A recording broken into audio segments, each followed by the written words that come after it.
In the city of Cyprus around 300 BC, a very wealthy trader named Zeno lived. On a voyage from Phoenicia to Piraeus, his boat sank along with all of his cargo. This single event, entirely beyond Zeno's or anyone else's control, turned this rich man into a poor one in an instant. Imagine being Zeno. How would you react if your entire life's work was swept away by nature's force? What is the proper reaction? Would you be angry or sad? Would you feel life had cheated you? Most of us would see these as normal reactions, but not Zeno, the father of Stoicism.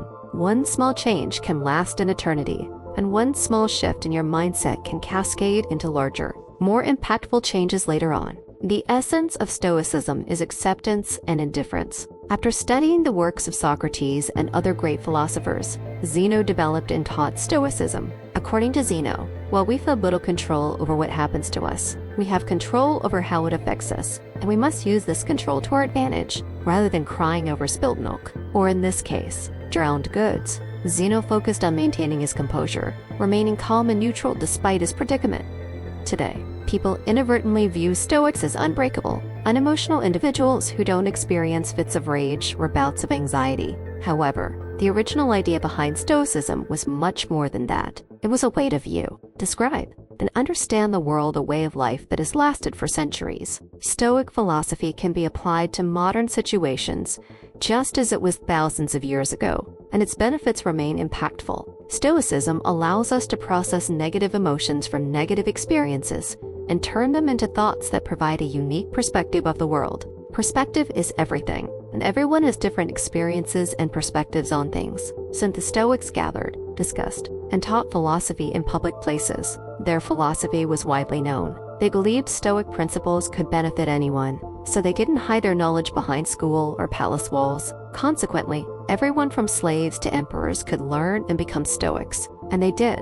Notable Stoics include Epictetus, once a slave, Seneca, a renowned statesman, and Marcus Aurelius, a Roman emperor and one of the most powerful men ever. Early Stoics practiced what they preached, avoiding segregation and fighting against inequality. They invented the word cosmopolitan, meaning citizen of the world. When we hear that word now, we think of diverse cities like New York, Toronto, Dubai, and London. This unity and togetherness were what the Stoics preached. Even when it wasn't popular, women were allowed to learn about Stoicism and become Stoics.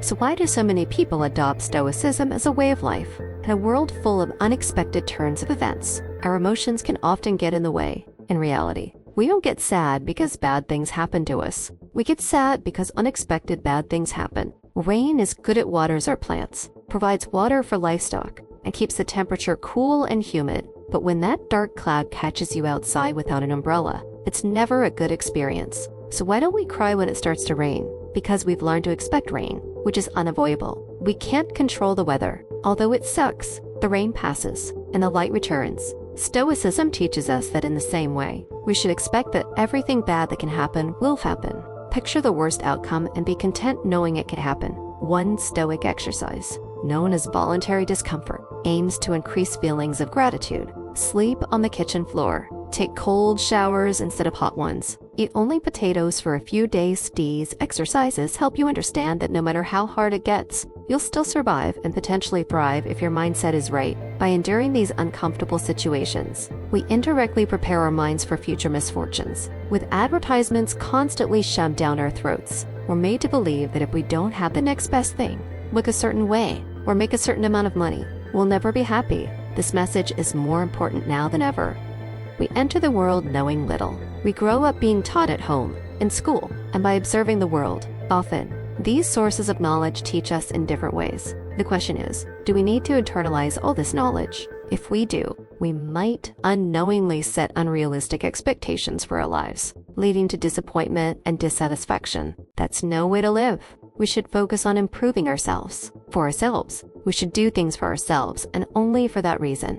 Attaching external hopes or secondary attachments to our actions almost always leads to disappointment. Most of the time, we try to fill that emptiness with external things, blowing all our money on a fancy car, a house, or even starting a family. Sometimes we do these things for their external value, not their internal value. Stoicism teaches that if you approach life this way, you place your happiness in the hands of external forces, which can always fail. Cars break down, natural disasters wipe out cities, and divorce rates climb higher each year. Even free things in life come at a cost, the cost of space, both physical and mental. As Seneca wrote, learning to live with less will create space in your life for what truly matters to you. Instead, we must place our happiness on our intrinsic value as humans, not on what we have or can physically acquire. We must choose to keep a cool head, regardless of what life throws at us. At the end of the day, we don't control most things that happen to us, but we do control how we react to them. This is the dichotomy of control,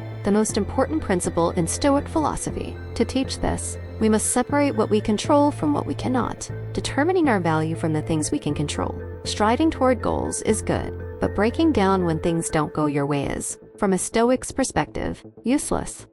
Making YouTube videos is easier than being a Roman emperor, but it can still be challenging. First, you must form your idea, which takes forever. Then research it. Scrap it if it sucks. Start over. Script the video. Create the video. Edit it. Make the title and thumbnail, and do everything else before hitting upload. Everything up until you click upload is up to you. However, once you click that upload button, the power shifts to the YouTube algorithm. Still, many people judge the success of their YouTube channel or Instagram account based on views, subscribers, or followers metrics mostly beyond their control. Stoics teach that you should judge the success of your work based on the effort you put in, not on the outcome of external hopes. Trust the process. Think of someone who has worked hard at their job for 6 months and now feels deserving of a promotion. He presents his performance report to his boss, who says thanks but doesn't grant the promotion. He goes home thinking he must suck at his job, not considering the boss might have been angry, someone else was better qualified,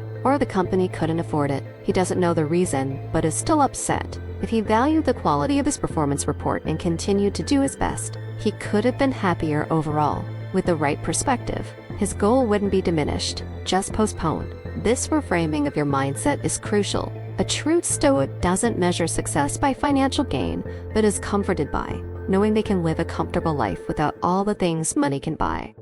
These are the 4 main virtues of Stoicism: wisdom, courage, temperance, and justice. Stoicism involves separating what is internal from what is external and choosing our reactions to what happens to us. As Viktor Frankl said, between stimulus and response, there is a space, and that space is our power to choose our response. Courage means persisting and resisting. Temperance or moderation is doing more with less, saying more with fewer words. While Jeff Bezos and Elon Musk fight at the top of the Forbes list, Stoics believe wealth should be having what is essential and enough. Justice is the most important virtue, instructing that no one should harm another because we are all born for each other, to do good to one another. Nelson Mandela, one of the most famous African leaders, fought against apartheid and was sentenced to life imprisonment, where he stayed for 27 years before being released. When released, he was elected president of South Africa. Many thought he would punish those involved in apartheid or his imprisonment, but he did not. During his imprisonment, Mandela read Marcus Aurelius and learned many core Stoic values, which he practiced throughout his life. Instead of seeking revenge, Mandela urged his people to relax and rebuild, stressing that the past was beyond their control and that they should focus on moving forward and building a better nation. This is the way of the Stoic.